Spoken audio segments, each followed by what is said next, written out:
Welcome everybody to the second Are We Europe meetup here at Pakhuis Zwijger. It's our honor today to talk about democracy beyond voting. And what we just showed you is our video that we made with our Prove Them Wrong campaign to tell young people, especially those between ages 18 and the extra young people, the 35s, to stop scrolling and go vote. Because what we often hear, and some of it is true, is that we are naive, we're lazy, we're not engaged, we don't vote, we don't have opinions. And some of it is true, we don't vote. Only 1 in 5 young people went to vote during the last European elections. And that's a shame, because a lot of what we do here in the Netherlands, in Europe, in every country actually on this beautiful continent that is a part of the European Union is decided on the level of Brussels. And our magazine, Are We Europe, we do talk about Europe, like it's in our name. But what we always try to do is to talk about everything that goes beyond Brussels, beyond Merkel and Macron, beyond the euro, beyond Jean-Claude Juncker or Frans Timmermans, whoever the next Commission president will be, beyond Spitzenkandidaten and MEPs. And that's what we decided to do as well at this event, to talk about democracy beyond voting, beyond the obvious element that we have, which is voting. And that's also the last thing I'm going to say about it, because our latest issue is called This Is Not an Elections Issue, with a kind nod to Magritte, ce n'est pas un pipe. Because of course, when you don't talk about elections, especially during election season, you do talk about the elections. And what we try to do is to sort of sidestep all the media craziness, focusing on the Frans Timmermanses of this world, and focus on the people who we believe actually engage with democracy on a daily basis. We decided to profile what we called the next generation of Europe's movers and shakers. The people, sometimes they're 9 years old, sometimes they're 30 or 40, who actually make a difference, who are not politicians, and who we feel go beyond the political theater and the charades of who votes for whom and who plays with whom in the next coalitions in the European Parliament, both on a national and European level, of course. We want to focus on the Greta Thunbergs of this world, on the Tim Hofmans of this world, on the architects, on the Gilets jaunes, who of course also have a big impact. We want to profile those who we believe are constantly working on the elections, and not just once every 4 or 5 years. Not the people who actually only really get out of their caves in Brussels to say, oh, vote for me, because the next 5 years will be different. Not the hashtag it's time from Frans Timmermans, but the people who constantly say it's time, especially when it comes to climate, of course. And what we wanted to do today is focus on those people, to organize an event where we highlight the people who are working on a daily basis, both on a local level in Amsterdam, on a national level in the Netherlands, and on an international level across Europe as well. Because it's actually quite weird, right? That democracy is sort of reduced almost to this opportunity once every 4 or 5 years where we go to a... Whoa. I must say. Mick, Yeah? This is a little too much, man. we need to talk about elections here. There's European elections coming up, and they're very important, especially this year. All right. Ladies and gentlemen, are you ready? Makes me lose my mind. Up in here, Europe makes me act a cool. Up in here, Europe makes me act a fool.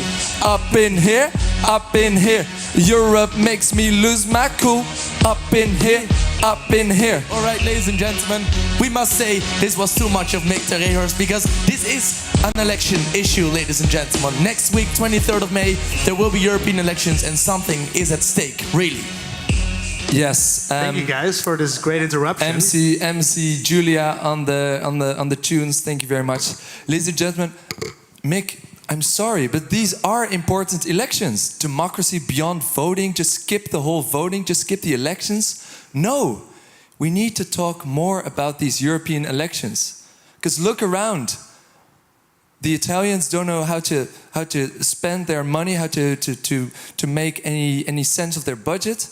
The Poles and Hungarians are no, seriously. The Poles and Hungarians are putting the rule of law and the democratic values under threat.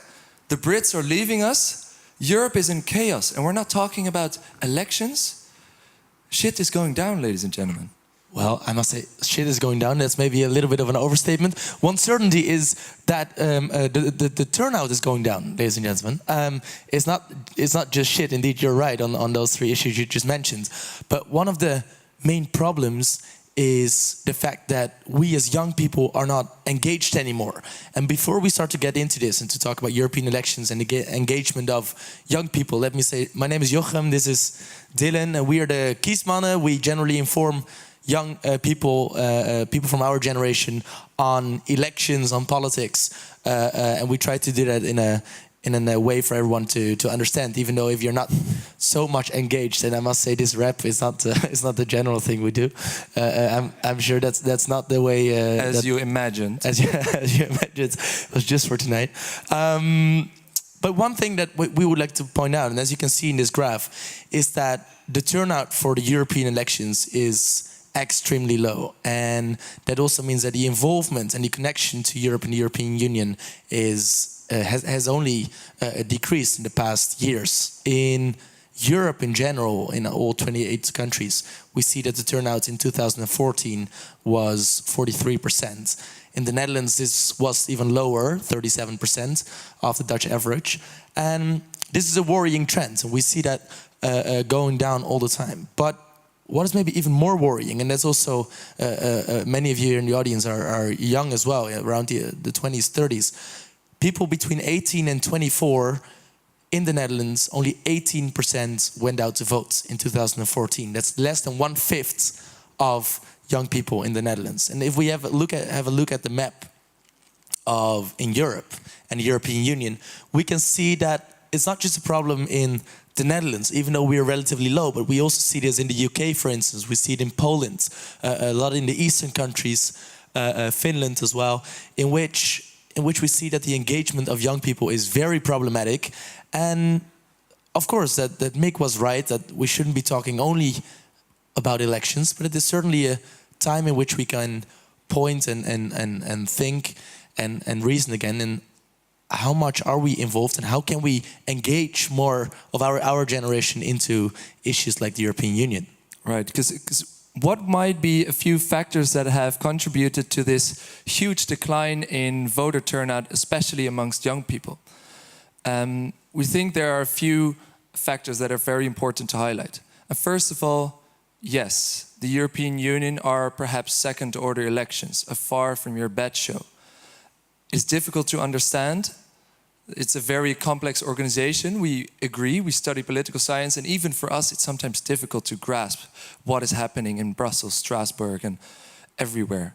But we also feel that to a certain extent our generation, millennials, have become somewhat indifferent. Could that really be, and why would that be? And we really like also to perhaps later in this stage, on this event, hear your voices about this. Why is this happening? Does it have to do with parents, with education perhaps, civic engagement, citizenship education on schools? Is it perhaps digital media? Are we too imprisoned by our social media, enslaved by likes, Tinder matches and whatever, that we do not care as much about social issues? Or do we? Because only last week, and first this quote, we very strongly believe, and we perhaps tend to forget, that citizens are not born, they are made. And only last week, no, not last week, I'm just going to say it then. Only last week, an investigation, a research piece came out by the Central Bureau of Statistics, which said that a large majority of young people have a very strong level of trust in the European Union, over 70%. Whereas the older generation has a much lower level of trust in the European Union, which is very interesting. So on the one hand, we think the EU is very trustworthy. On the other hand, we don't go to vote. So maybe this is not a paradox, but just a contrast, where we might think maybe we're spoiled, we're all born inside the European Union, at least up to 1992. So maybe we're just too used to living in this free, liberal, relatively well-off continent. Yeah, maybe Mick was even right that maybe nowadays democracy is much more than just the elections on the 23rd of May, and we should look at new ways in order to engage people into the democratic way of making decisions, in new ways of seeking involvement of our generation and of other people. The problem, however, until then, until the moment that we haven't found a way in order to have new actual ways of democratic participation, we think it is important to also stick and encourage people to go vote on the elections, because we must admit that still, at this moment, that's one of the biggest ways in order to influence decision makers. And what we have done, and that's the picture that you see back here, that was, I think, 2 years ago, is we started, we were thinking of a way in order to get our generation more into politics, and especially the ones that are generally not reading newspapers, that are not so much interested in politics in general. And we thought, what are ways in order to engage those people and at least have them a little bit informed before they go vote, a little bit to be less indifferent, to have actual reasoning. And this is a trend that we are seeing. So we decided to host election shows. Through 1.5 hours, we basically prepare young people to vote for the European elections. And we give this an objective overview on the different parties. We give them a quick overview on the past 4 years or the past 5 years, what happened in Brussels, for instance.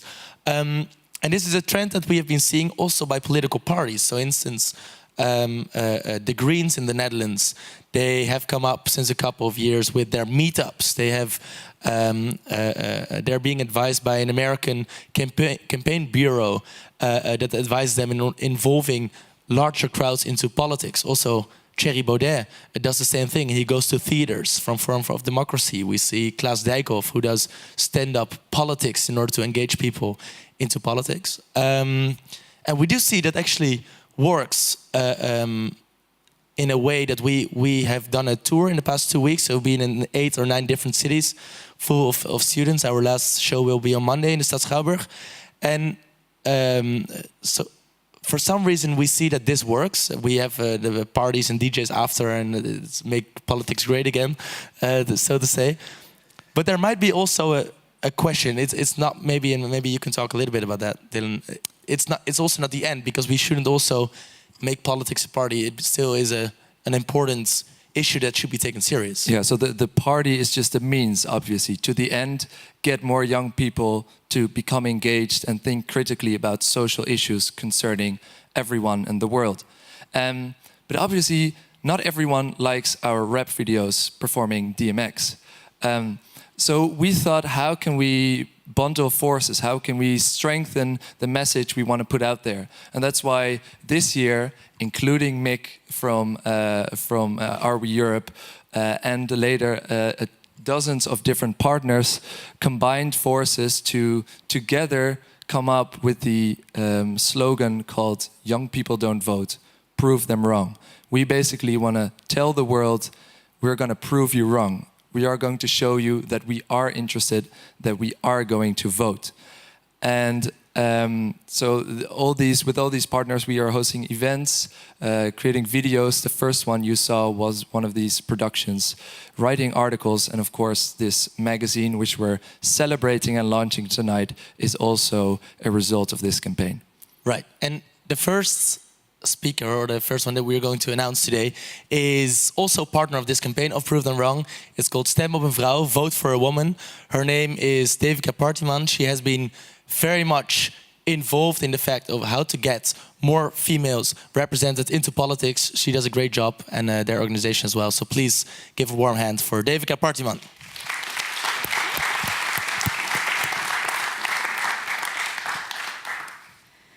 Thank you both. Good evening. Good evening. Much better. I was laughing is not hello, but I understand what you mean. There we go. Yeah, that's me. I see they changed my PowerPoint. So this is my name. I'm Devika.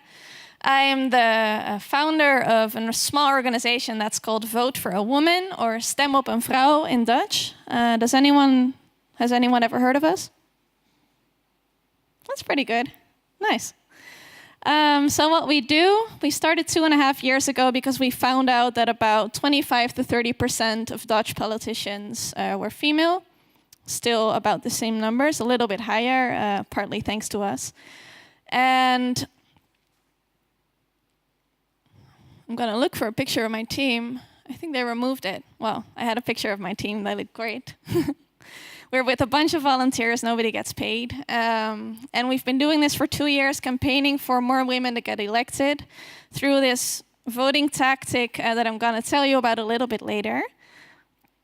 And we do this in this way. These are 2 images, and the first one is the ballot list, and then the second one comprehends how our voting tactic goes, which basically means this. Let's say there's 10 candidates on a candidate list, and 3 of them are women.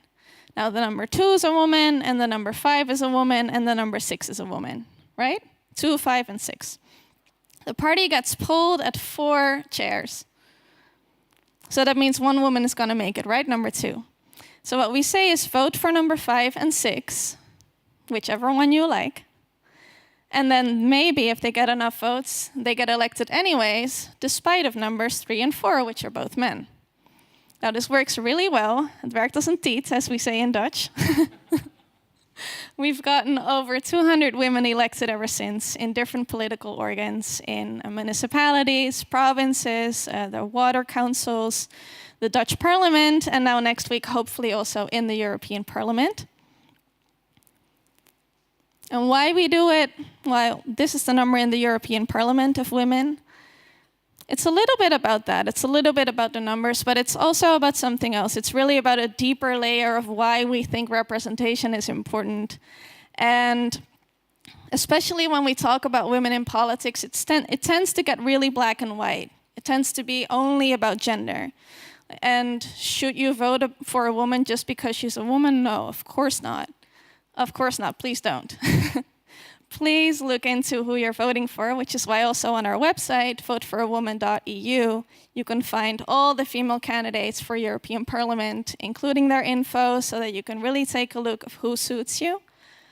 But for us, it's about a deeper level of representation, which means that everybody here and everybody in Europe should be able to look at the European Parliament and see themselves. I'm going to give you 3 examples of women from the Dutch Parliament. See if you know who they are. So this woman in the light jacket, does anyone know who she is? Her name is Evelien Eshuis. I'll give you a hint. You're nodding. You've heard about her? Yeah. She was the first openly lesbian Dutch parliament member. Yeah. This is Tara Varma. Also a Dutch council member, not anymore. Does anyone know what she was a first in? Wild guesses? Yeah, first woman of color in the Dutch parliament, 1994. This is Jessica van Ijs. She is in our parliament now. Does anyone know what she's a first in? Yeah, exactly. She's the first woman and the first person in our parliament with a hearing impairing. She's not entirely deaf, but yeah, hearing impaired. So these kinds of perspective, whether you are, I don't know, whether you consider yourself normal or abnormal, we all have our own identities, right? For me, maybe that's that I'm bicultural and that I'm straight, that I'm a woman, that I live in the city. All these things give me a certain perspective. And I also want to have, Luus, who I'm going to introduce to you soon, to be, I don't represent you. We both do different issues in our lives very actively, which I think means that we both vote for other people as well. And I really want everybody to be able to have that choice. So that's Vote for a Woman. And also my bridge to Luus. Luus is the the president of the Dutch National Youth Council. She's also the chair of the Youth Economic Board, if I say that correctly. Yes, you are. Now please stand up. Yeah, seriously. And then do this for her. Thank you very much. Welcome. Thank you. And my second guest is going to be Saida Derazi. Thank you. Saida is a very active member for years of the committee 21 March. You're going to tell us soon what that is. And a co-founder of Speak, which is a Muslim women organization. And I'm really glad you're both here. Now, I surely told the people here what you do, but do you want to tell it yourself? Yeah, Luus, sure. Starting with you. So 3 years ago, I joined the board of the Dutch National Youth Council. We're the national organization instated to represent everyone between 12 and 30 on local, national and international levels. So that means we go, for example, to the gemeente Nunspeet in the Veluwe, but we also there for the United Nations. And we started out as a really classic style of youth council. You can imagine 12 people, most of them in higher academics, most of them really politically engaged, around the table talking about what they think, what they thought that Dutch young people would vote for, what they think is important. And that didn't sit right with us because you don't represent, you don't actually change a lot. So we started to work more towards a project organization. And as for today, we have over 43 youth organizations as our members, but we also have around 27 projects. We make a revenue of around 2.2 million euros each year to really make a difference in our country, not only representing us, but also, well, change the world a little bit. Awesome, thanks.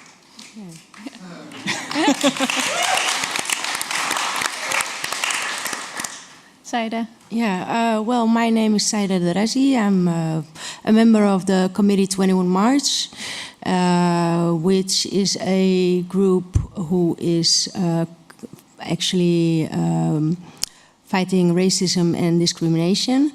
The other thing, well, I see myself actually as a human rights activist, and maybe that's the first thing that I need to tell everybody, because I do a lot of things, and the first exciting thing that I'm going to tell you about right now is the Women's Collective Speak, which I'm also an initiative member of.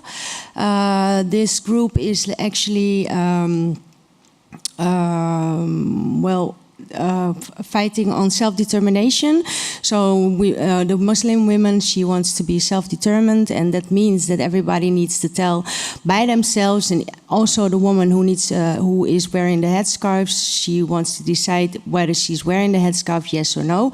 I'm very excited to be part of that group because this is like a new initiative, and very, very much of need in our society. So that's it.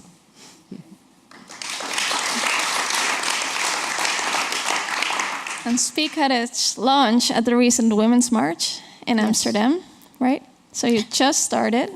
Yes, so we just started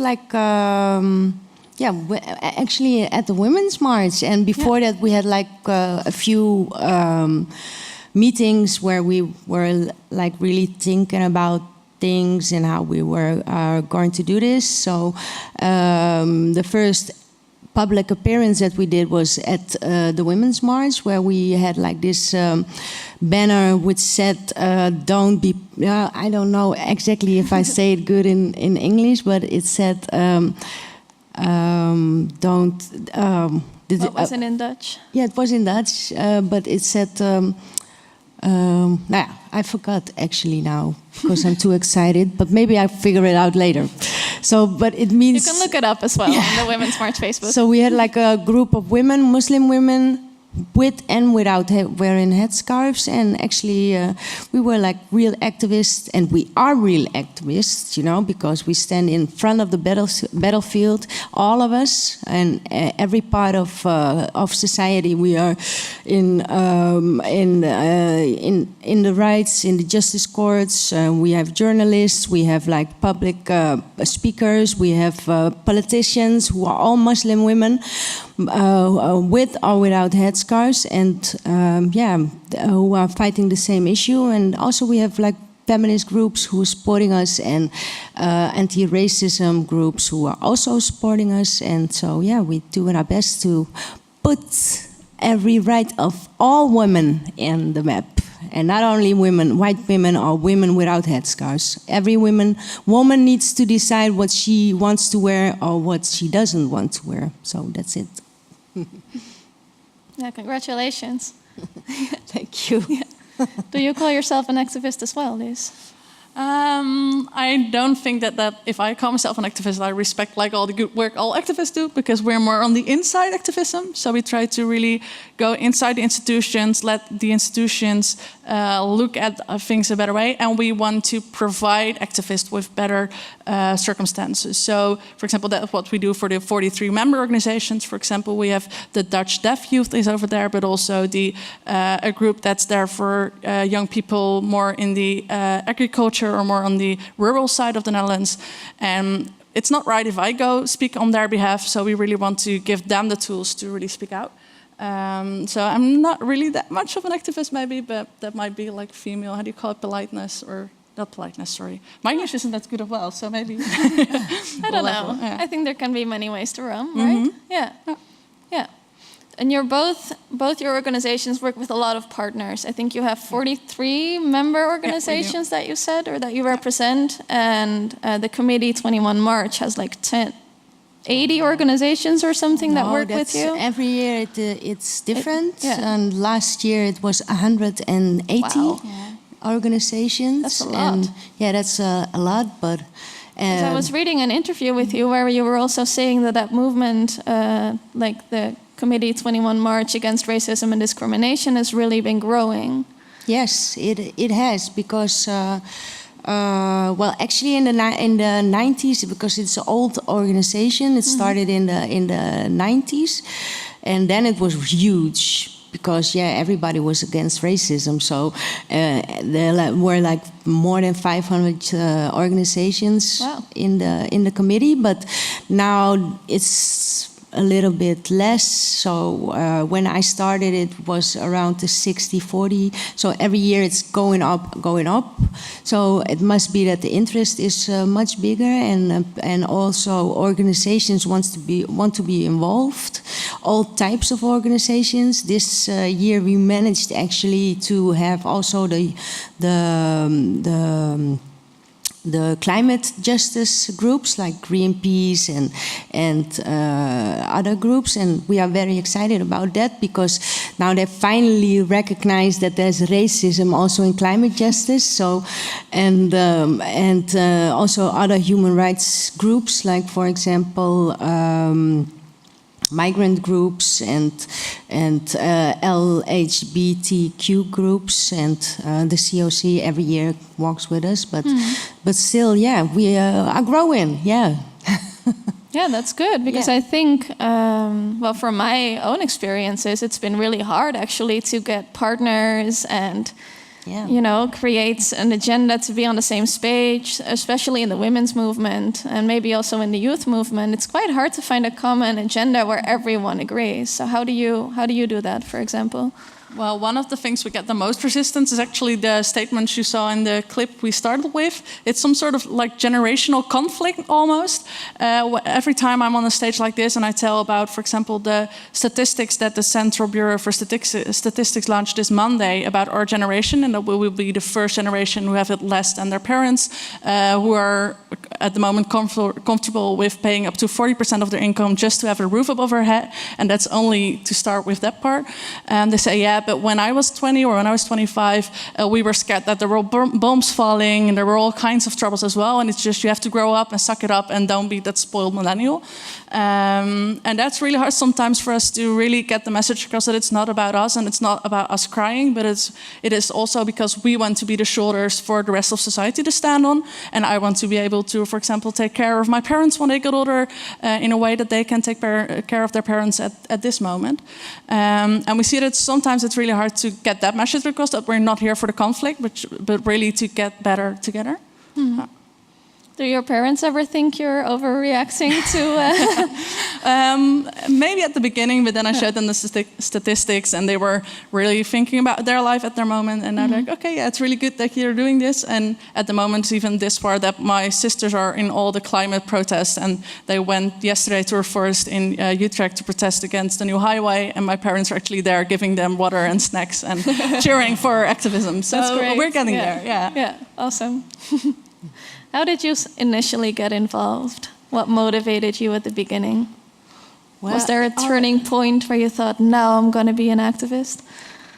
Well, actually, that's a very hard question because I know. I've been raised by my mom, and my mom was also a feminist. So it's actually, and she was really involved in these women groups. And when I was a small child, she dragged me all the way, all the demonstrations and all the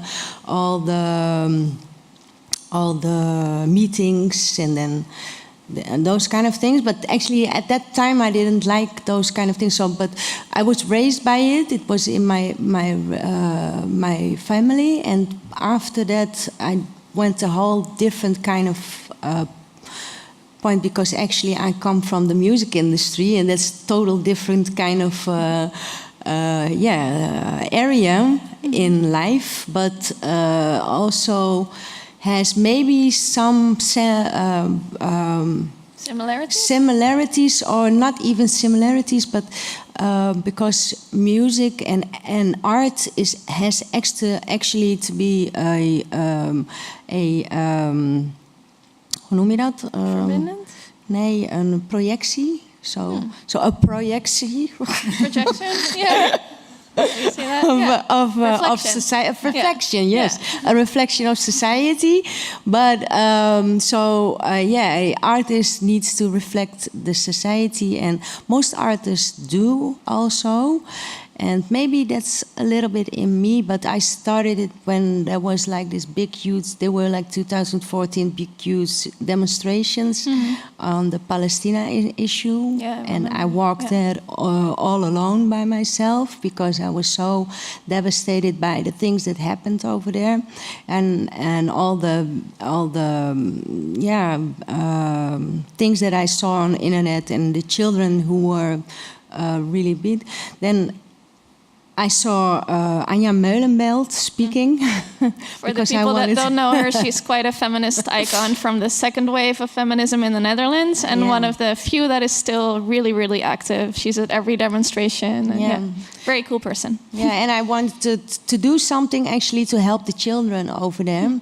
So I was thinking in my imagination, I can make a benefit concert, so we can collect all money and send it all over. How old were you then? Well, I don't know, actually.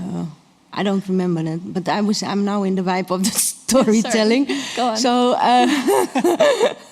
So then I saw her on the stage, and she was talking, well, I help these children and everything. And I said, okay, I'm going to do this. I'm going to talk to this woman, and then I'm going to help them collect money for the children in Palestine and stuff like that. It went out that I did not connect with her at the first time, but with a friend of hers, and she was having this platform of racism, so the platform tegen racisme en discriminatie, and she wanted to have me, and it was she needed somebody to connect with, and she chose me and dragged me all the activist kind of thing. So the first demonstration that I did was on the We Are Here group. I supported them also a long time, and so I still do. But And so it went on. And from the We Are Here group and everything, and I became a member of the Committee 21 March and all the other stuff. So that's it. You're really busy. And now I'm here. We're going to get to that in a bit. Liz, what got you started? The honest answer? Yes. It was a Facebook advertisement on the board membership. Nice. I was Yeah. planning on doing an internship in New Zealand, and the New Zealand government planned not to do that with me at the end of the road. So I had a half a year free, and I saw the advertisement of the Dutch National Youth Council. And what really got me into that is the projects we do. So, for example, one of the things I'm more proud of at the moment is our project Mind Matters, Hoofdzaken in Dutch. It's a project we do on mental health and young people who are in mental health institutions and have a really heavy background on, well, for example, depression, anxiety, and all that kind of stuff. And I got to know this. We set up a task force of young people, and they cross the country. They even cross Europe. They have exchanges around the whole of Europe, and they really make a difference. Not only at the moment that they're the minister, and the minister decides to change his policy, which actually happened, but also because you see themselves grow, and you see that they can inspire others, and actually to tell their story, they can help others.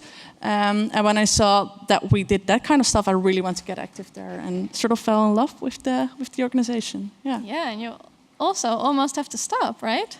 Yeah, so my 3 years are up on the 1st of July, and I really, also the papers and all say that I have to stop, so I have to find a new commitment in my life, but I'll be fine. I still have to graduate after 6 years of university, so yeah, enough to do. What was your favorite project in the past few years? So the Mind Matters. Yeah. I also really love the project, which is actually something that exists even before we existed. It's called the National Youth Debate, and we take over the whole of the Dutch Parliament. So all the purple chairs in The Hague are for us, and 150 youngsters from over all the country, all educational levels, all backgrounds, go there and they really get in debate with a few of our cabinet members. And it's a really exciting day. There's a whole trajectory of like half a year preparation on it.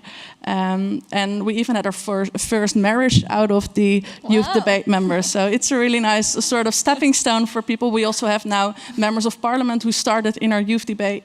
That's so awesome. that's one of the things that really sort of catalysator, something like that, for what we do. Yeah. Catalyst. Yeah. Thank you. Yeah.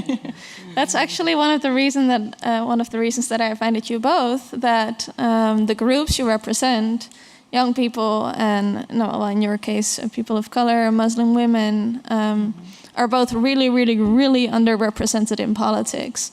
And I think what you just said shows a little bit of how you can fix that.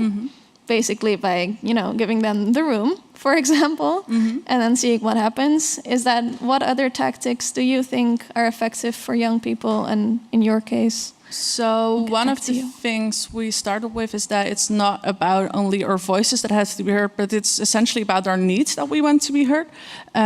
So we always try to translate that one. And one of the things we really, is seeking partnerships. So for example, to prove them wrong, it doesn't help if only we stand up, but if all of us stand up, then we're a force to be reckoning with. To reckon with. Yeah, I believe that you really have to have passion for it, a lot of passion, and you really need to believe in the issue that you are converted to. So you have to feel it actually in your heart, and really believe in it. And that's why it doesn't matter if you do things for free or you spend all the times that you are spending on it, because some other people. Youth are probably at this time of hour maybe in a cafe drinking beer, but we are here, so we really are feeling it in our heart, and it's important for us. So that's the main thing I believe that should be. And to make alliances, I believe that like for example, we are more like Committee 21 March is like more umbrella kind of organization. Then you have to deal with lots of issues, Oh, I'm sorry. So it's many issues. That's because I'm having Ramadan. I'm fasting, but so my throat is dry. But so many issues. But sometimes, as an organization, if you are bringing together all kind of people and all kind of groups, you have to step back as an organization to let them have their moment of shine, you know. So and to be more connected with each other. And a lot of times, what I've seen in groups who are also collectives or committees, and there's always this. Person who wants to be the head and up front, and it's a lot of times a battlefield in between. And if you are like this kind of organization that is facilitating, actually, but you have to step back sometimes. Not all the times, but a lot of times, you know, to give them the voice, and then bring them back together again. Then it grows and it grows, and a lot of times. A lot of time you need to have it, but then you have to have the heart. That's it. Yeah. Do you meet a lot of resistance in the topics that you discuss? Because I understand the passion, but I can also understand that it can be, you know, quite intense, especially when you're doing it for free. Yes, of course. It's a lot of, and even if there's money involved, especially when there's money involved, you know. But and then there's also the issue of gender. For example, like I'm a woman, and you have to first convince somehow a man, you know, that you are capable of doing things. So, but I don't understand why. And then there's the issue of color, because I'm a Moroccan, I'm a Muslim also, and a lot of men, women also have this kind of thinking in their head that Muslim women are really, really, you know, like how do you say it, onderdanig? Oh, subjective. It's, yeah, sort but of? I Is was that the raised right by like this feminist submissive. woman, you know. Yeah. So I'm not totally different, totally the opposite of being this. And all the women in the Speak group actually are. So I don't even understand where this kind of prejudice. Yeah, and fabeltje comes from, you know. But so those, it's like three things. Yeah, gender. The color and what was the third? Faith and religion. And religion, yes. So, but we're managing, so we're growing. And you, as a young blonde. Yeah, I always get like, can you get the coffee for us? Right. And are you the intern? And they're like, no, I'm the boss here. But that's quite nice sometimes to have like the naive outlook. One of the things we might sometimes forget, for example, if we look at wisdom or we see people as capable. For example, if you think about Einstein, we all know him about the old gray man with the hair like this and the wrinkles everywhere. When he publicized his biggest invention, he was 27. So everyone who thinks you have to only have age to be smart or to make a change, it's not true. And that's sometimes something we have to really come over the drempel, the threshold. I don't know, to show people that we can be part of the solution, and it's not that you have less years that you're less capable of joining. Yeah. I forgot to say at the beginning, but if anyone has a question or a remark, we still have a couple of minutes, so feel free to do this. Yes. So you said you really need to have a big passion for like women's rights and stuff, but I understand that, but doesn't it work like excluding as well? Like, because you want to get more people involved into politics and maybe you scare them a little bit by being passionate? Not that I disagree with you, but... This question is for me, eh? Yeah. Well, that's a hard question. Yeah. Because maybe sometimes I do scare people. It can be possible, yes. Because sometimes, because of the perspective that we as society have of a Muslim woman, you know, like me, for example, me, and then the opposite shows that actually I'm not that, hoe noem je dat? Onderdanige person. And then people can be scared, yes. But that's not my intention. My intention is actually to bring people together and show them that also like women, and especially in the as the Speak Woman group, you know, that they are very big capable of doing things, and who are very, very intelligent women who they need to have a place in society, and they actually also deserve it. And the society, if they have their places, the society is actually going to grow, what we all want to have. I do think sometimes it's important to show that you don't have to always be the one on the stage and to put your studies on hold to be an activist to change things. It's really important that you can also do things in your own group or in your own neighborhood, or start there and see how you find how you can make the world, can change the world. So, and it's easier than it looks, I think. Maybe sometimes you have to dive into deep and just see how it goes. But it's our role, I think, to also make it accessible. Yeah. It's an interesting point, though, because even in politics, I hear it a lot that women, when they look at female role models in politics, they only look at maybe, you know, the ministers or the party leaders that are female. And then it's very easy to say, well, I can't do what she's doing. But you don't have to start right there. Like, you can start here. And that's something that I find really strong about both your organizations, that I think you show different kinds of people with different kinds of tactics. Like, you write, you have photo campaigns, you do online and offline. You know, I think when you show the variety, then and you have enough role models, then you can hopefully identify with a movement a little bit better. But yeah, it's definitely a risk, and I would say especially with women in a way. Yeah. Sometimes. Yeah. Yeah. Thanks, Romy. We have time for one more question. Okay. Yeah. Hi, my name is Claudia, and I'm the United Nations representative of Poland. And I have a question to you about like the organization of how you proceed with your activism. In Poland, what I saw when I engaged with young people is that they really like to fill up the space that you provide them. So if you do open up opportunities for them and projects and you know, organizations, the spots will be filled up very, very quickly. What we found the most difficult at the very beginning was to open these up because there were no funds. And so you mentioned your budget.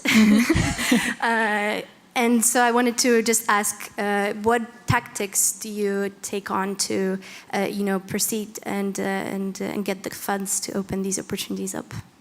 Thanks. Liz, you want to go first? Yeah, so funding is always a struggle, even if it's so much. It's all compartmentalized, so every project has its own budget. And what we try to do is seek as many partners and explain to them why we need to do this, and always put the participants first. So, for example, if you see our building, and are you Sunday at the meeting from the Dutch youth representatives or not? No. Okay, well, maybe. Yeah, you know the building. Well, then you see that we don't use money for that one, for example. And one of the things that is difficult, if you say, okay, we want money for young people, they're not going to give it. But if we say we have a project over here where we have 10,000 participants and they do challenges and they change the world, it's called Young Impact. And a part of the challenges is done by helping to combat loneliness amongst elderly. Because they go out with people from the elderly homes, then suddenly there are funds. So it's also seeking the creative spots and looking where we can make the connections to get the funding. Yeah. Do you want to add anything about funding? No, we don't get any funding. No, we barely do either. The committee 21 March doesn't get any funding, nothing. But and the women's group also not yet. It's just the beginning, so. Well, maybe that's a good connection to, is there anything you want to ask or say to the audience before we leave? Starting with me? Yeah. Yes. Well, as I see right now, a lot of young people are over here, and probably I hope that a lot of people are watching this also on the live stream, because I hope that people actually are going to vote, because since that's the topic over here, and you don't need to be this activist on the stage or behind the demonstrations. It's also good. I would really love to see more people do that. But we had just had like this climate change demonstration. I hope that it will double. But first, start by getting start to vote. And also the European Parliament, it's very important. And this small kind of thing, a half an hour to go to this voting booth, and that's it, you know. So be an activist by voting. Excellent.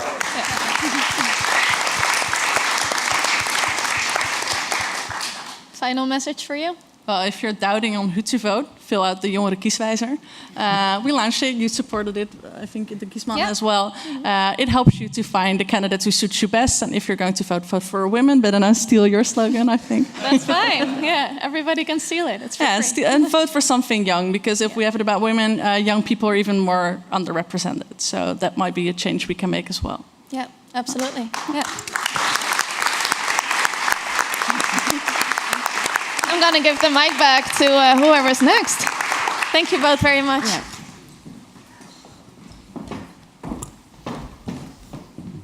Thank you very much, Devika, Luz, and Saida, for these inspiring talks. It's amazing to see both the messages that you have. I mean, go do something, go vote, of course. It's what we start this evening with and what we'll end it with. But also very inspiring to see that you also just started at one point. I mean, I know, Devika, that you also started 2.5 years ago with this campaign during the first parliamentary elections in the Netherlands, and now it's growing, and you start somewhere, with or without funding, with or without support, with or without social media or whatever you use to get the message out there. And that's also really sort of the core message of our magazine, is that we wanted to show that change doesn't come from the politicians. It starts also with people, whether they're 9 years old, like Nemmer, who we profiled, who raised all the signatures along with Tim Hofman to petition against the child pardoning services for child asylum seekers in the Netherlands, but also movements, larger movements like the Gilets jaunes, who show that they truly want to change something in a country which is very archaic and stuck in sort of the development like France. Whatever your opinion on it, they are truly changing something. And in our magazine, which has from every European country, also beyond the member states, also from Belarus and from Norway and Switzerland, who are not in the EU, we profiled one person or organization who we believe truly was trying to change something, whether on a small scale or on a very big scale, like Greta Thunberg or Anuna de Wever from in Belgium, and the Youth for Climate March, of course, which is transnational, global, even you could say. And we love doing that. We love giving the stage to people, both our journalists, who are also most of the time trying to, make it as a journalist, as a photographer, as a podcast maker, as a filmmaker, whether that's in Moldova or in England or in Germany. We try to give them the stage. And with this issue, we try to show that democracy is much more than voting, and it happens continuously. And we try to give these people the stage as well, these next generation of movers and shakers. So if you're interested in that, after the show, you can buy the magazine, of course, with a very big discount. We love to get that message out there. What we also love is storytelling. And you could argue that what we're doing tonight is a form of storytelling. Magazines are a form of storytelling, podcasts, videos. But there's also the actual art of storytelling. And it's a very ancient art. It goes back millennia. I don't know how long. Well, I mean, the cavemen and the illustrations, of course. It's also storytelling. I mean, it's one of the most ancient forms of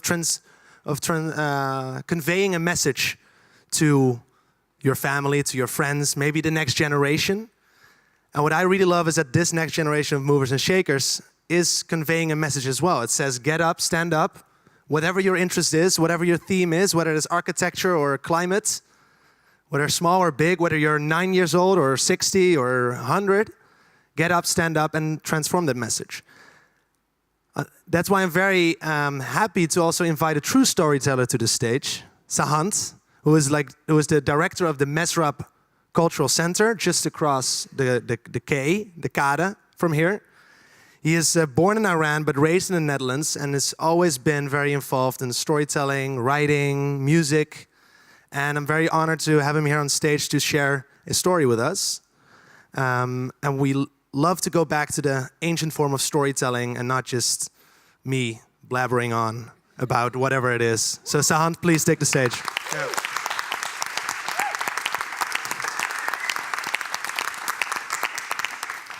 There is nothing wrong with being boring. I love boring. So many things that I love in life are boring. Europe is boring. Its flag, it's boring. Its national anthem is boring. My life here growing up in the Netherlands was boring. I wanted to be a boring Dutch boy. I wasn't blonde. I didn't have blue eyes. I did have a bike and I kept to all the boring traffic rules. Sitting there, 9 years old, cycling away. And in the corner of my eye, I see my mother cycling on the wrong side of the street. Of course, I'm embarrassed. So I use the few Persian words that I permit myself for the day, and I say, Mama,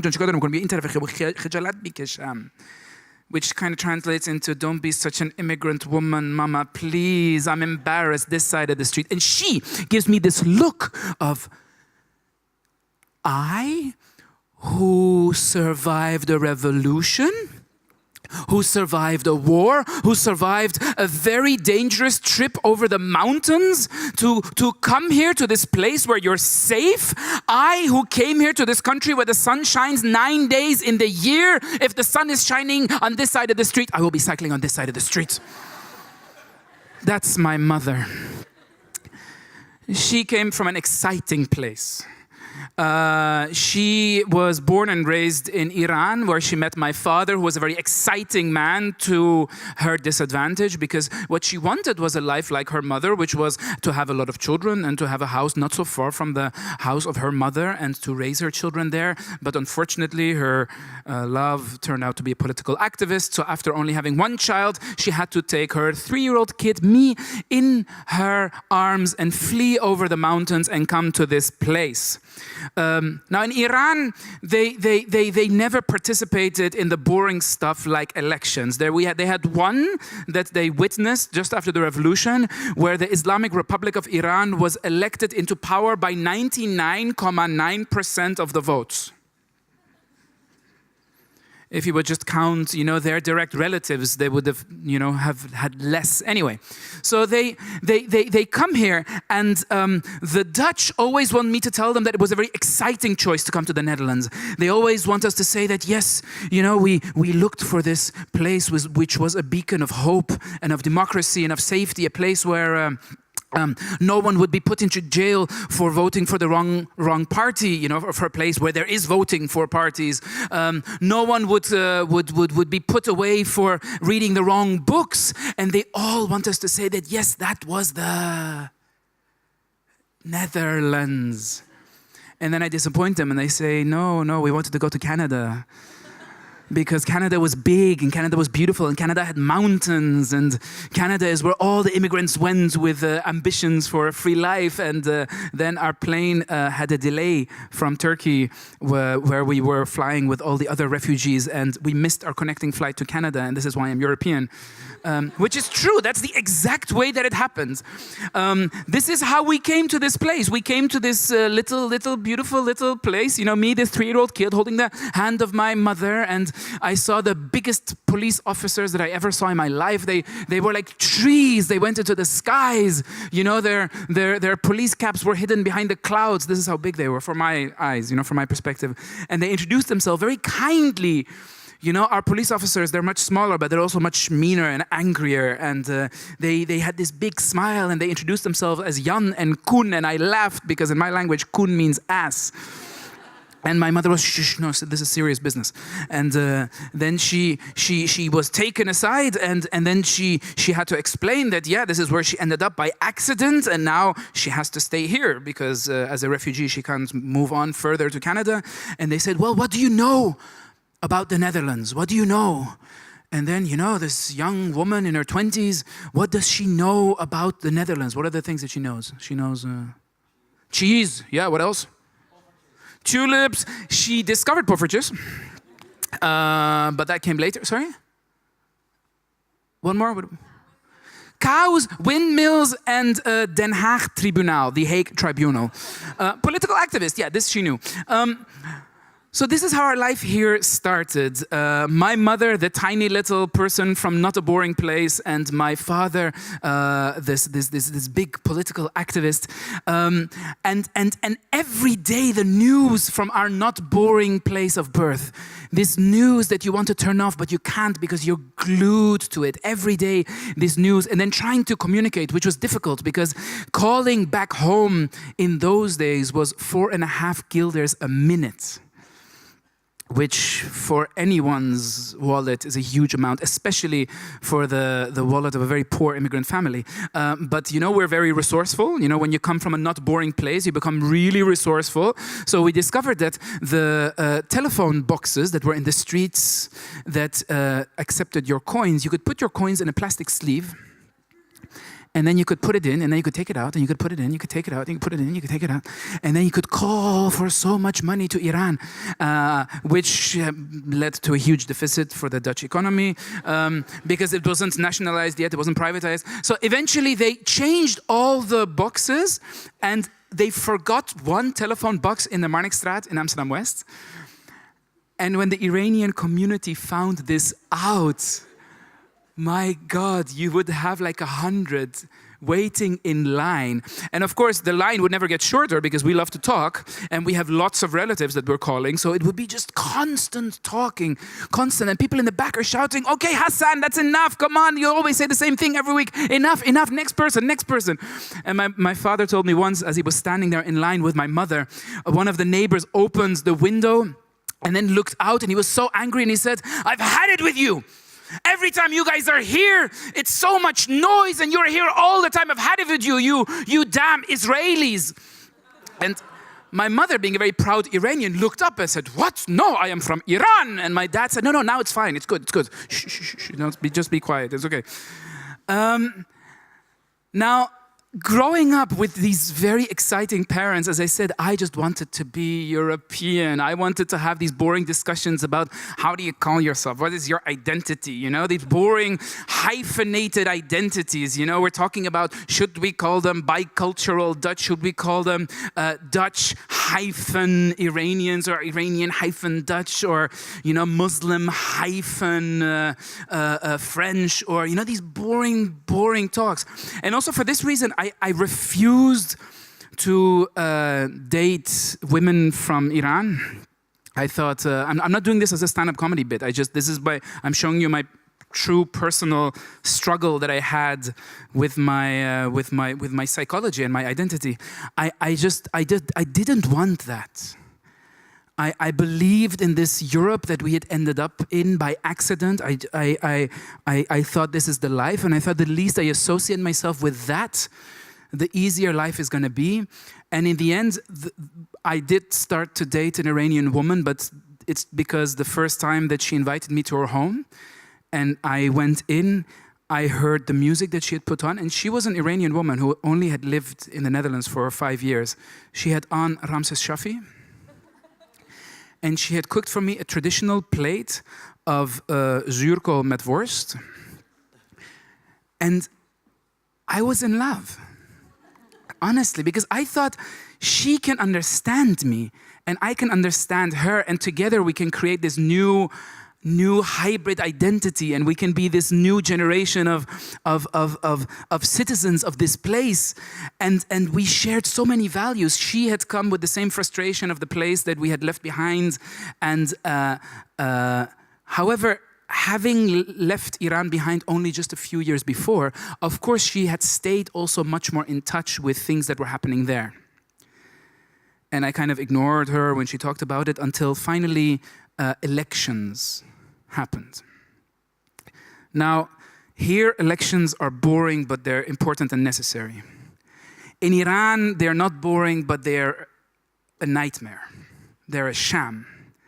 And I said to her, I said, listen, I don't know why you're getting worked up about these elections, because it's just a bunch of theater, and I'm in the business of theater, and I can tell you it's not even good theater.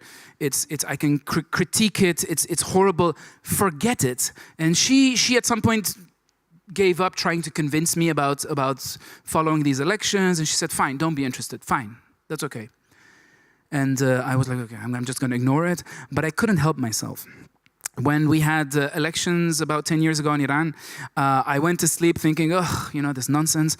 But suddenly I found myself waking up at 4 in the morning, just this voice that didn't allow me to go to sleep. And I had to sneak to the living room because I didn't want to wake her up, which is stupid because she hadn't even slept, I think, that whole night.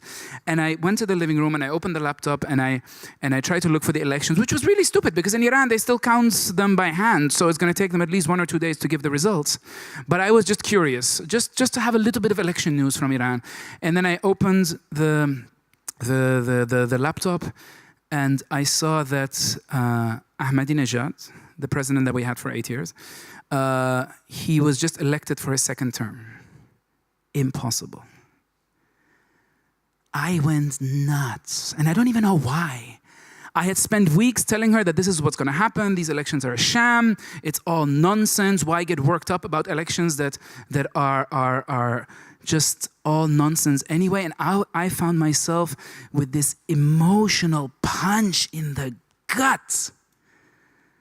And it only got worse. Because if I felt it here, someone who was stopped being connected to that whole process over there, I could only imagine how people in Iran felt. And on that first day, what they felt was silence and shock and disbelief. And on the second day, they went into the streets. And it was the first mass protest that we saw after 30 years of revolution. And then the second day, it got bigger. And the third day, it got bigger. And for 7 days, people were in the streets. And on the 8th day, the riot police came and they started riding over people. And they had water cannons. And then they started shooting real bullets. And I saw videos, one after the other, on YouTube of people being killed. And then the videos with sound, they were the ones that hit me the most because I could hear in this mother tongue and this language of my parents and the language that they had fought a revolution to fight for that right to just simply cast a vote, to have a simple, boring life. I could hear people shout and I could hear people scream and I could hear people die. And I thought I have to do something. And I rounded up my friends, and we came up with the craziest idea to occupy the garden of the Iranian embassy. And it was stupid, and it didn't amount to anything, and it was symbolic, and we had 45 minutes of victory when we took down the flag that we didn't believe in before we were all arrested and put into jail. But it was a little thing that happened in this corner of Europe, and someone else in France did something else where they made these big papier-mâché balloons covered with newspaper articles of the free press that you can't see in Iran, and they threw them over the gates of the embassies. And in Sweden, they had actions in all these different places, wherever Iranians had kind of by accident ended up, just leaving their country. Here in Europe, they were talking and they were connecting and they were sharing their experiences. And collectively they were mourning because there were tiny little moments sometimes that felt like a little bit of victory, but in the end, the big battle, we lost. But we're still fighting. Now, that type of activism, I gave up. I'm not in the business of occupying embassies anymore. I do believe in the business of what I care about in my, and I do feel that it is my boring piece of the world. And here in this beautiful boring piece of the world, there's this one little experience that I want to share with you. As a Dutch artist, a while ago, I was invited to go and perform in Israel. And I was so excited. Because I thought, I'm going to go back to my part of the world and I'm going to sniff in the air and I'm going to tell them my stories. But performing comes with PR, comes with talking to journalists. And this journalist from the newspaper, the Haaretz, called me. And she was super excited. But after the second question already, I realized that she wasn't excited at all to have a boring Dutch artist. She wanted to have an Iranian artist. And I said, well, you realize that I've only lived 3 years of my life in Iran. The most of my life I'm Dutch. This is who I am. That's my identity. And she said, yeah, but we have many Dutch artists. You're an Iranian artist. And I said, fine. Can you then at least put Iranian-Dutch artist? And she said, okay, I will put that. And now here is a very important question. You, sir, are a Muslim, yes? And I said, well, that's a very complex thing because I don't identify as Muslim. I'm not religious. And I have friends that are Muslim. I want to respect their religion. But to call myself Muslim, I don't think that will work. So just do that Dutch Iranian. And she says, no, because we have to put Muslim. Because that's what makes it exciting, that we have a Muslim Iranian artist coming from.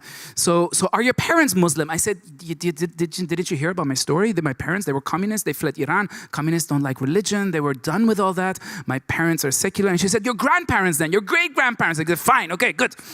If you go back long enough, we're Muslim, but I'm secular. She said, that's okay. We'll do secular, Muslim, Dutch, Iranian. But one more thing. Are you a Shia secular Muslim Dutch Iranian or a Sunni secular Muslim Dutch Iranian? So it took me one trip back to the Middle East to fully understand what kind of boring, hyphenated citizen of Europe I am today. And I am one proudly. Thank you very much.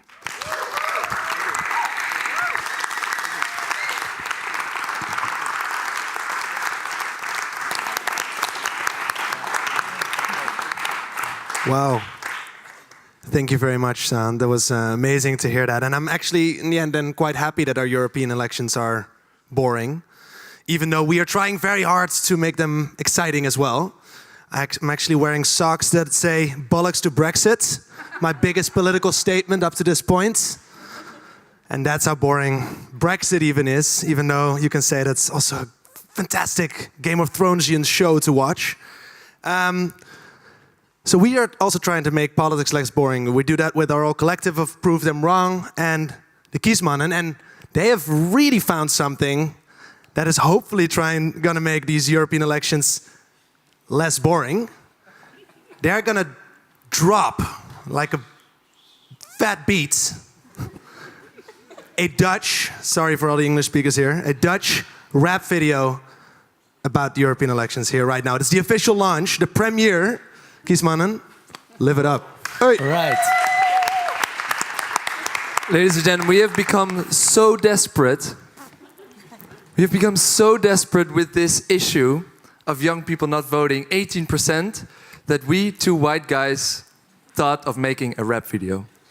And we're very excited that after 3 years, our first show here in Pakhuis, Zwijger, Pakhuis, the Zwijger, we'd like to call it today, are going to release this video. So I hope you are excited, ladies and gentlemen. All right. Yeah, give it up. Give it up for Pakhuis de Zwijger. Let's get some beats. And give it up for Sahan. Julie on the mic. All right, ladies. Put the beat up. En houd ze hoog in de lucht. Shout out to Jean-Claude Juncker. Shout out to Timmermans. Europa. All right, ladies and gentlemen. You're all inside our little coupé. En vanaf nu gaan we Nederlands. The Europe Express. Komt-ie. Lichten uit, pizza aan. Laten we allemaal met de fucking sneltrein gaan naar Brussel. Want daar is het lid en ik weet niet wat er in mijn drankje zit. Is het Frans, Duits, Griekse raki? Maakt niet uit, want ik raak die beat. Yo, Pakhuis, wow, maak je klaar voor de Kiesmannen show. Vissawagon, Europa Express. Ik knip je kaartje, ja ik doe het expres. Geen politiek gezeik, maar je boys op de mic. Jordaan in de mix, het boeit me niks. Franse chansons, Vlaamse bonbons. Ik ben wel wit, maar het klinkt bonbon. Kom harder dan Juncker van de commissie. Wat ik vang 4 keer zijn commissie. Jochem dacht dat hij rappen kon. Maar laat me je vertellen hoe dit begon. Kolen en staal, Duitsers en Fransen. Polen-Italië samen herkansen. Die rijke Noren, klagende Britten. Die fucking Zwitsers die op een berg bleven zitten. Bergen met goud, 10 karaat. Maar ik blijf EU-democraat. Last call for Europe. Spitzenkandidaat. Timmermans voor president. Kandidaat. Europese natie, samen in de integratie. Maar je valt niet in de gratie met Europenetratie. Dus even, geen naar uw jargon, dus ik zwaai naar die chicks op het tweede balkon. En aan die boys in de tweede klas. ook leuk dat jij er was. Ja, vanavond ben ik je aanbidder. Brussel is een paard en ik ben je ridder. Dylan op bezoek, je kent hem van tv. En Timmermans van de EC. Ja, Timmermans van de EC. Yo, ik heb meer money dan het ECB. Europese lobby, rij een BMW. En dan nog even over de Brexit. De Britten willen weg.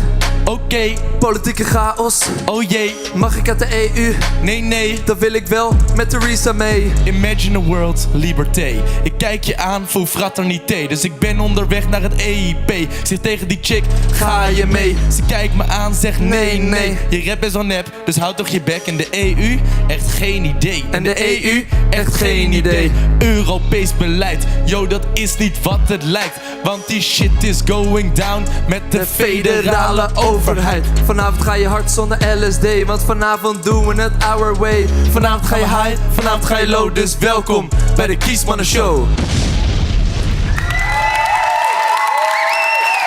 Alright. Ja, dames en heren. Ik vond het wel spannend. De wereld. Sorry jongens. The world is changing. Yeah, how many non-native Dutch speakers are here? Okay, I'm glad, I must say. Because the we were lyrics... thinking we could do this because we all listen to Despacito. Nobody understands a thing what they are saying. Right. So you could also listen to this Dutch rap. Right, but of course, and that's what we were reasoning before, that we are hosting election shows, and this is maybe part of the shows, but there's obviously... It's 1.5 hours full of rapping.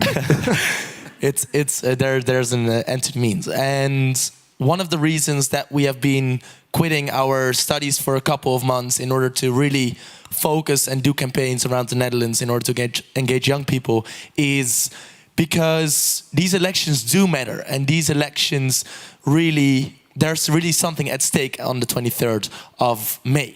And the first thing that we see, and the first thing that makes these elections different than others, is that when we look at the polling and when we look at the prospects for the elections, we see that it will be the first time that the Social Democrats and the Christian Democrats will be losing their majority in the European Parliament. For 20 years, they've always had their majority in the European Parliament, and this will change.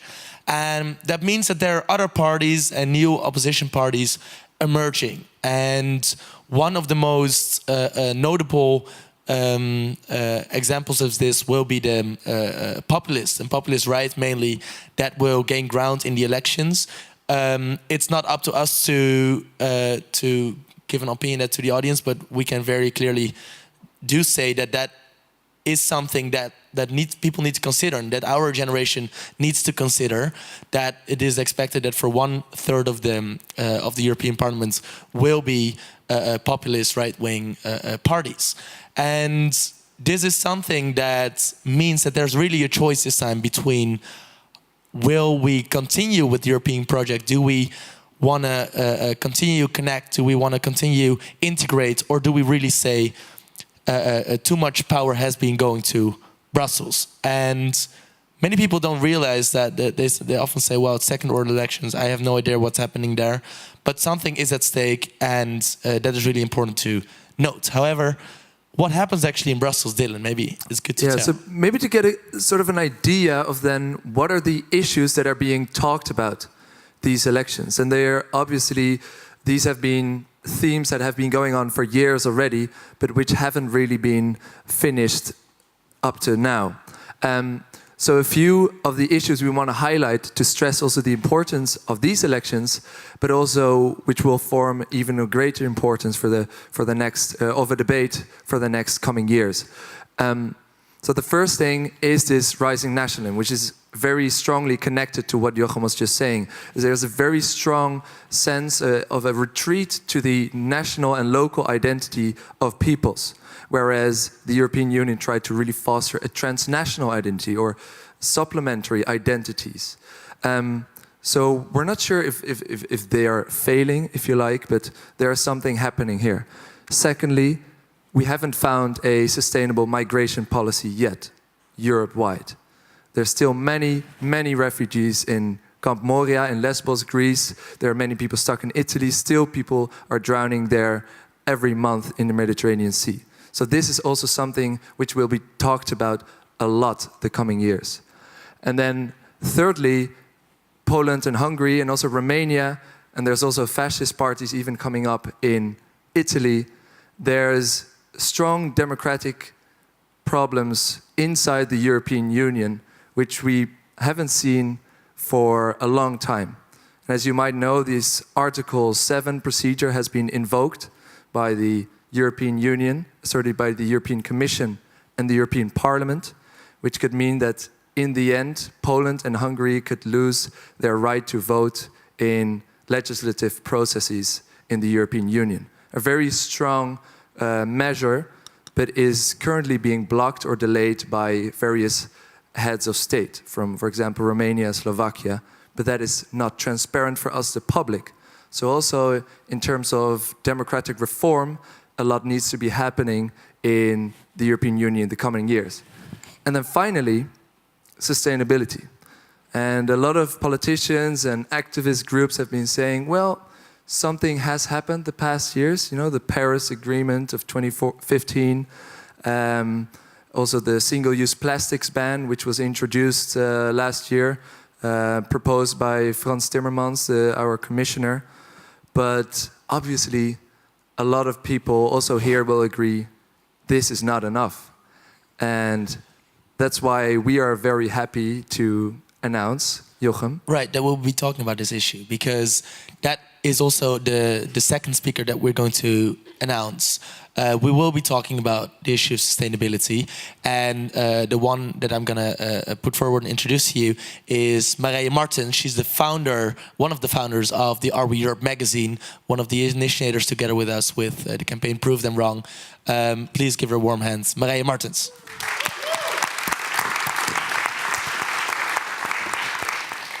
Hi, nice to be here. Thank you all for being here with us.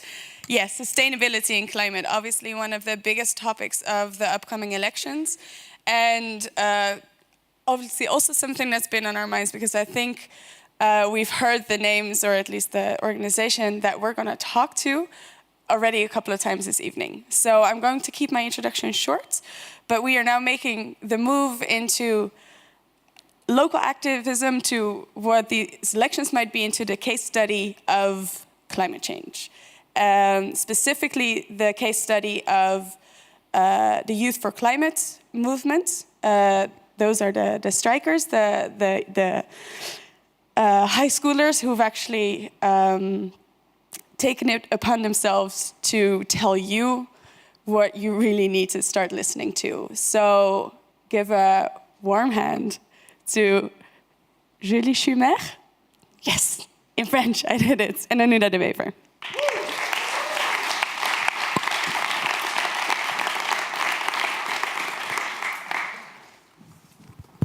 Okay, so hey you guys. We are Anuna and Julie from Youth for Climate.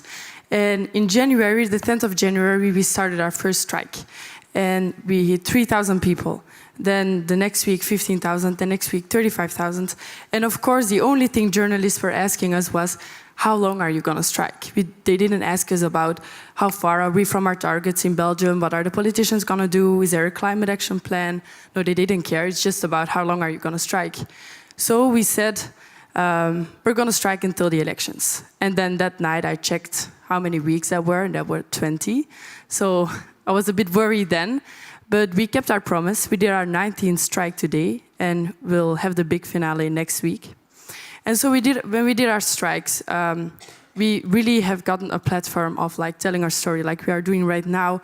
We could seriously say, why are we on the streets? Why are thousands of people coming on the streets every week? And so what we said is, first of all, the scientists. We need to listen again to the scientists. We have a climate crisis right now. We're facing an existential crisis, and scientists have been saying this for a long time. And so we want the politicians to listen to the scientists again, because a lot of politicians are now writing a policy about the climate change issue, but they don't know shit. They don't know what it means, seriously. So that's the first thing, and that's also something we try to do in Belgium. The second of all is individually responsible. You know, when we talked to politicians, they all said, you know, you should just take shorter showers, you should just go by bike, you know, all of those things. But as long as we keep putting billions and billions of dollars into fossil fuel companies, as long as they dictate the policy, we won't get anywhere. And it's not about individual responsibility. It really is about the government's role, and the fact that they need to make a system change. And the third thing is that this is a global issue. And all politicians are telling us, especially in Belgium, is like, why are you striking here? I mean, Belgium is such a small country, we don't have a lot of impact globally, so even if we are CO2 neutral by today, we won't change anything. But I mean, we won't get there with that attitude. The world obviously needs a leader, someone who says how we can do it, someone with a plan. And on the 15th of March, when we had our international strike, over 120 countries striked, and we really showed that we can unite over this one topic. Yeah, so if we just look at the facts, over 30 years, the scientists are saying that the climate change is real. And however, the politicians, they don't do shit, and they totally ignore us and the scientists. So is it really scary? Because 97% of the scientists are saying that if we don't act right now, we're gonna just face the sixth mass extinction. Sorry for my English. So I just want you to think about it 2 seconds. The sixth mass extinction, is it really, it's really scary. And I really personally don't get how people why they don't panic.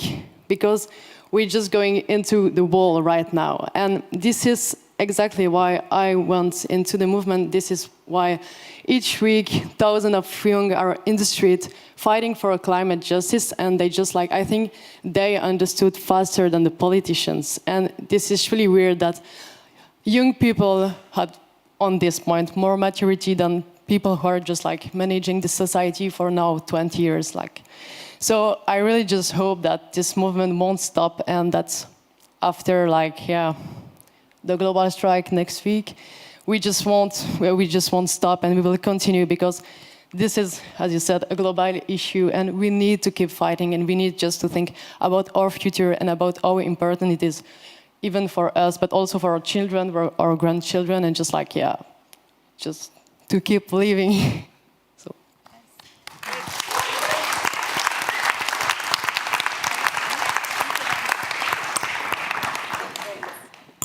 Seats? Yeah. Yeah, obviously the biggest topic of today, and you guys, as you're saying, showed it by showing up in great numbers for all of these strikes. But it had to start somewhere. Obviously, we're all well known with the story of Greta Thunberg herself, and she is definitely one of a kind. How she did it, that's a whole different story. But what was that like for you guys, to join a movement and to actually start activism for yourself? Yeah, so we had a big heat wave last year in Belgium, and it was really scary because it was the first time we were really confronted with the climate change issue ourselves. And so then we had a big strike in Belgium, not organized by us. 80,000 people came on the streets to demand an eco-pact that would raise ambitions towards the climate crisis, and we didn't sign it. And so then we realized, politicians aren't doing anything about this issue. They don't know anything about it, they're not doing anything about it, and it's not a priority. And then my mom told me about Greta Thunberg. I had never heard of her before, but I Googled her, I saw what she was doing, and I thought, she's not going to solve the climate crisis on her own, but she's doing her part. And I think she needs some help. Because at that time she was sitting there alone with 20 people, and there were strikes in Germany, but they were really small. There were strikes in Australia, but they were really small. And so, we thought we should just help them. And then it turned out to be much bigger than we ever expected. Yeah, so what was that first day like, when it wasn't big yet, the first time you joined it? Yeah. For me, it was you begin just speaking. No, but because she good. We'll get to your part I of the joined story a bit later. This. Yeah, good. Yeah. Okay. So for me, of course, I remember sitting in a train going to Brussels, and I thought, you know, what if no one shows up? There were like 5 camera crews and 20 people maybe, but I mean, I was really, really scared. I thought, you know, if no one shows up, people are gonna laugh with me the rest of the school year. But then 3,000 people joined us. And that night we had a big TV show in Flanders. I remember the first time I ever was on a big TV show. I had to sit down with politicians, and they immediately expected a lot from us. Like, I had to know the whole political system. I had to know all the solutions, you know, all of that kind of things. But I think we managed really good. We very fastly coordinated a team together to work. We had a lot of local groups, and now it's like an organization. It's a system. We all know our part, and I think, you know, it's just because there's a lot of people who are very engaged and ambitious about this. Yeah. So you're right. You joined later. Yeah. So for me, it was a bit different. In the beginning, I was really passive, and I'm so sad to realize that, because I was aware about all the climate change, and I knew that was happen, and I was scared, but I just didn't do anything because I didn't know how. And then when the strike begins, I realized that was the moment for me to just act and just change my way to live. So I joined the strike first as a photographer, because I wanted just to help in my way, and I just began the Facebook page where I just put all the pictures of the strike. And then I met the Youth for Climate group, and I was just thinking, I really want to help you to just coordinate the group. And I was just like, now I'm in the group too, and I really felt that's where I have to go, because it's really my way to help, and I feel really better now that I'm active and not only just looking at the facts. And I think it's just I'm better with myself now. That's really good. So what does that look like on a daily basis if you're a part of a movement? How do you keep in touch with people? How do you know who is part of the movement and who is not? Yeah, so the good thing is that Belgium is a really small country, you know? So we have this core group of around 7 people, and then we have a lot of local groups, but at the end of the day, you need to work your ass off if you really want to keep doing this. And so it are 7 very, very engaged people that you can really count on. We call and we text each other, we see each other every day as well. We don't go to school very often anymore because it's really a full-time job, and it were actually all people we didn't know. But you study apart from that, eh? Yeah. even we didn't know each other before the strike, so we are all just very unknown people that were just all engaged about the climate crisis, and we found a way to come together and work on this project now. So I think it's beautiful. Yeah, I think there is a really good connection between the people from Belgium, but we also are in contact with a lot of people from other countries. So I think that's, in an international way, it's really good. There is a really good organization, and it really works well for the moment. What is we've seen you with Macron, we've seen some big media stories, but what was for you personally the most successful moment so far?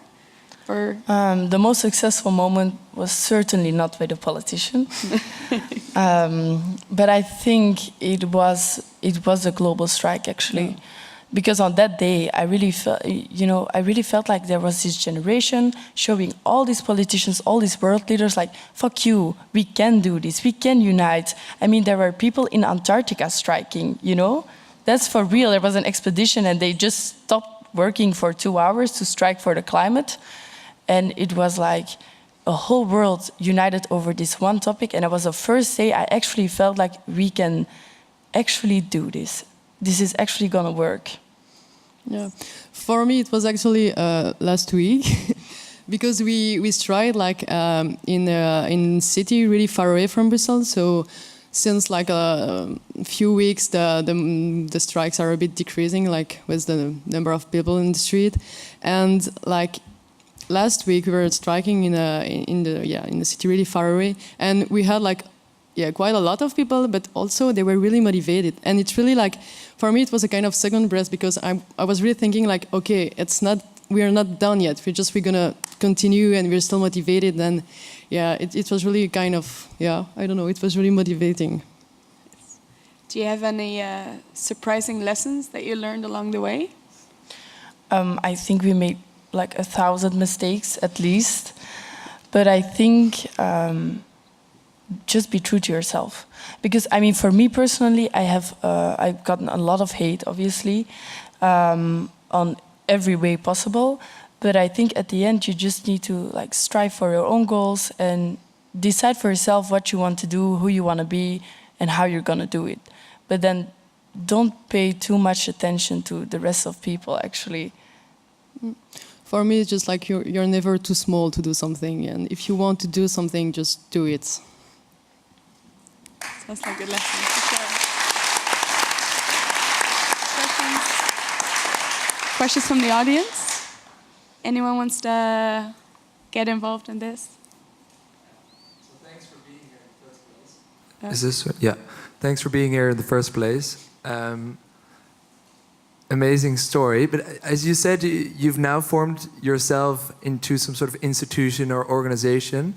How have you been organizing yourself so professionally, or do you get help from other organizations, funding, project managers who've been working in this field for longer? How do you organize yourself? Well, yeah. So actually, we nice song, by the way. First, actually, we really had a lot of like conspiracy theories in the beginning. There was like a minister who even got fired because she accused us of being led by very aggressive international organizations and stuff. I mean, I think Angela Merkel even said we were led by the Russians.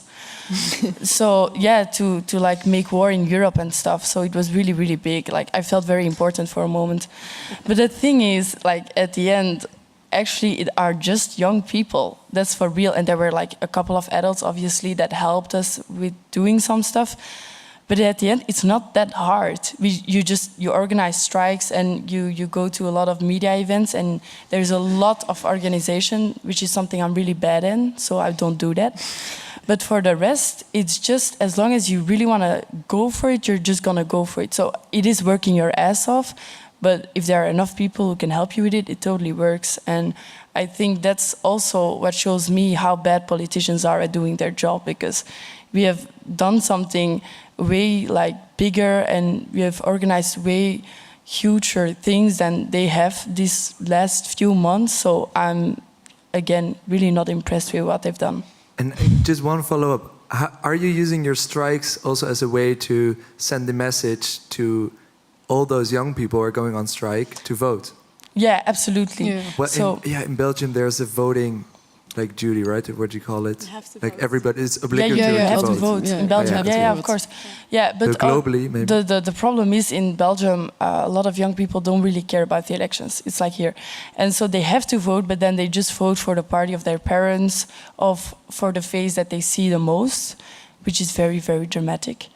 So. The message that we spread after every strike is, look, we are striking until the elections because we want to keep the pressure high, and this is the point. You need to vote for climate justice. And I don't care what party you think is the best for that, but you need to think about the climate because that needs to be the priority in the next elections. And we only have 11 more years to really turn the tide if we really start now. So climate change should be the priority, and I think people have to see for themselves which party will be that or not. Yeah. Thank you so much for being here. If everything goes well with the movement building you're doing right now, so not the climate change part or the politicians part, what are the next steps you hope to see? So in the next months? With the movement, you mean? That's a really, really good question. So here's the problem. We have exams, and that sucks. Yeah, that really sucks. So we said we're going to strike until the elections. That's what we're going to do. Then we are going to focus on our exams because I do want to graduate. And then it's summer. And the good thing about summer is that it's nice weather. We don't have to strike in the rain and stuff.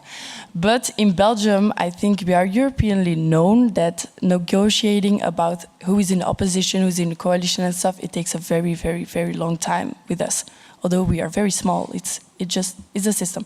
And so we made up a climate action plan with 150 experts, and they sat down together. They made it. It's an action plan to directly implement it into the Belgian policy. So it's like we have the tools of the Paris Agreement, and we have a way to get there. The targets of the Paris Agreement, and we have the tools to get there. And so we will very, very fastly see if the politicians are doing something with it or not. And if they're not doing something with it, which is what we expect, then they're not done, and we will be back on the streets. Yeah. Behind there.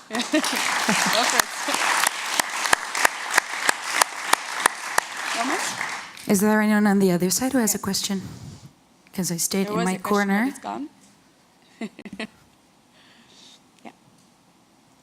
Hello. I just moved back from the States, and like the first week I got there, I learned about how many people call their representatives all the time there. Like they're like bored and they're waiting for their breakfast to warm up, and they're like, oh, let me call my representative and tell them what I'm not happy with. And it's so great. I loved it. Like people who really didn't give a shit about politics also did it. And I'm wondering if that's possible actually with your politicians. Like, is there a way that you can like email them or call them or whatever? Like, is that something you ever do? Yeah. Do you have any experience doing that? Yeah, so the good thing is, once you have a face that's on the media a lot and you have 35,000 people coming on the street, all the politicians started calling me. Like all of them, they were all like, Anuna, you're so amazing. I mean, like, you're the best, you know? Like, just, yeah, doing that shit, you know? And just like... And after that, they don't do shit now. Yeah, But being she's so, amazing. so kind and stuff. So it was most... I mean, like, it was harder to like put the politicians off than to actually reach them. But I think it is very important to talk to them. And we talk to a lot of politicians. But as Julie said, they don't understand the climate crisis, they don't know what it means, and they don't have the sense of urgency. It is very dramatic that there are 17 years olds panicking more about their policy, you know? Like, this is for real. Our Minister of Environment once said, and this is like for real, she said, trees are built to cut down. And that's our Minister for Environment, you know? So that's where we are in Belgium. It's kind of sad. One last question. Just a follow-up question on the last one. So how do you plan to change this sort of discourse towards kind of ignoring what's happening in the current political system? How do I plan to change it? Yeah, for example. Yeah, so within the climate action plan, it is really like a system change, because we don't only have climate experts that worked on it, but also economic people, psychologists, people who know everything about society and stuff, because it is about a system change. But what I do, and I do it a lot, I talk a lot in like public debates about a political system.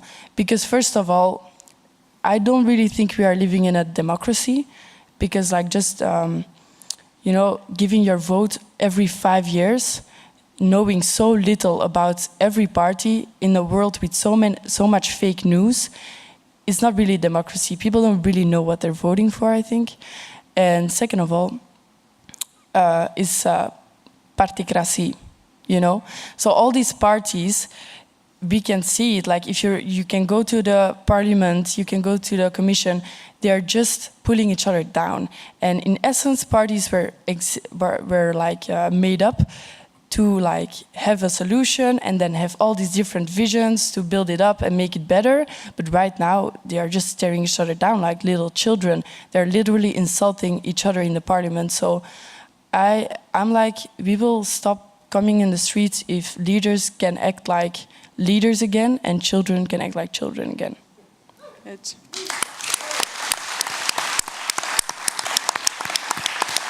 Any last words? Let's wrap it up. I think that's a very good last round. Thank you so much for being here. We have one last great speaker to finish this up. Thank you. Thank you so much, Marija, Anuna, and Julie, for telling us about this amazing work that you're doing. And Marija, of course, for hosting. Here's one more. Are you good? Okay. So it's very nice to see that that we're just as men just reduced to like a sort of in between bits, right? And rapping. I don't know if that was a good thing either. So the panels were both fully only women, which is I think it's very nice also to see that so many people across the board are stepping up, and that's also what we're really trying to show with our magazine. We wanted to show. Both in her magazine, but also with this event, of course, tonight, this question, like to make it this very simple, sort of threshold, the barrier to get going, to get moving, to start your own movements, to start small and just get informed without a budget, with a big following, with coming on TV or not. We really want this to make this threshold very low and to inspire you guys to become ambassadors, of course, again, and then inspiring more people through storytelling or through sharing stories. Of course, you can share the stories in our magazine. Last plug I'm going to do.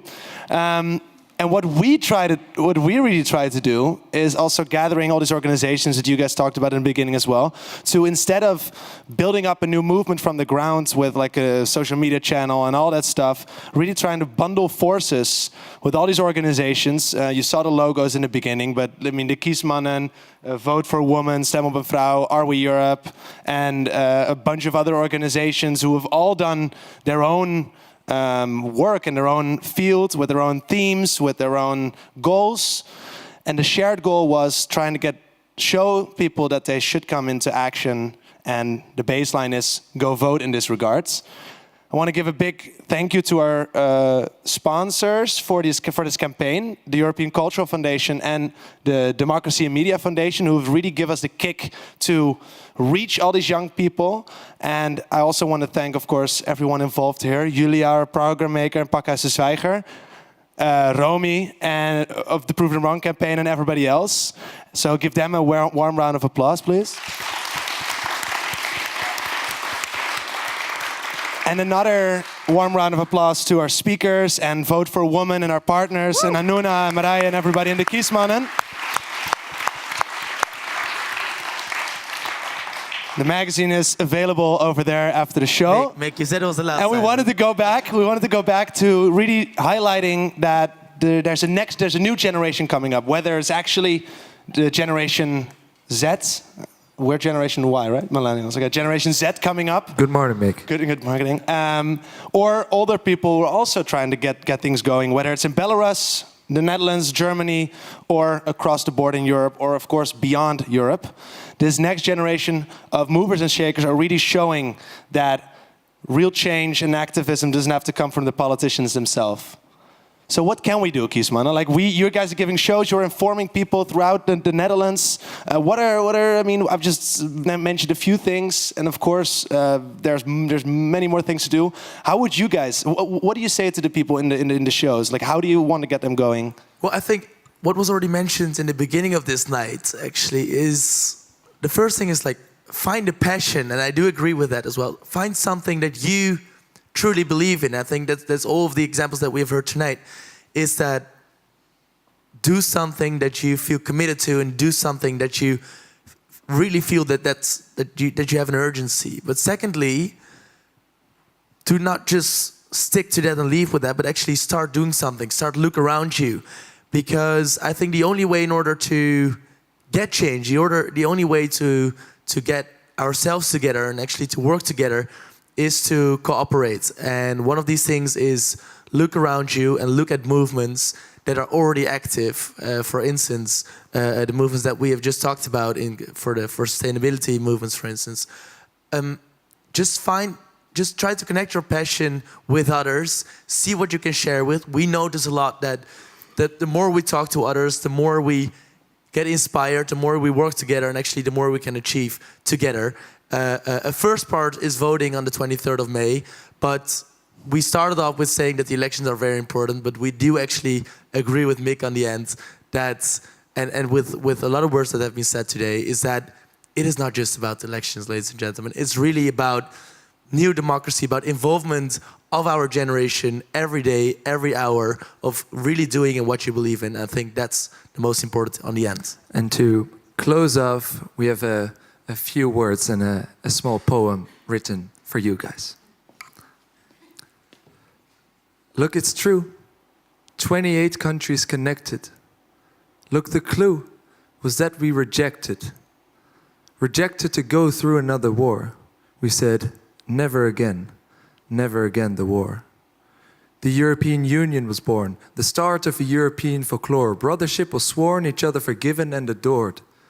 From Rome to Amsterdam and Lisbon, we integrated, celebrated, one voice, one sound, one unity. Cheered to the values of equality and liberty. Traveling freely across borders, working and loving in this new continental order. Order, order, order! How do we live in this continental order? Are we searching for a new identity, or are we afraid to lose our own sovereignty? Are we European only when it suits us, or also when Europe needs us? The question before us, do you believe in a European demos? The choice is ours. Do we choose to create one army with one fleet and one navy? Because we can't keep asking Uncle Sam, please save me, forgive me. But do we choose left or right or straight ahead? And how do we prevent from walking into a dead end? We tend to believe the darkest days are in the past. But will it last, or did we go too fast? Is the project on decline? I thought we were fine, but people are out on the streets protesting for or against Brexit or just to make ends meet. The choice is ours, but we're not going to make it with just a 30% turnout. We need to go all out. So the answer to the fray is us, here, today. And some say we're not interested. Some say we don't care. Some say we're just scrolling and swiping. Some say we're just texting and liking. And some say we're too young. But fellow Europeans, let's prove them wrong.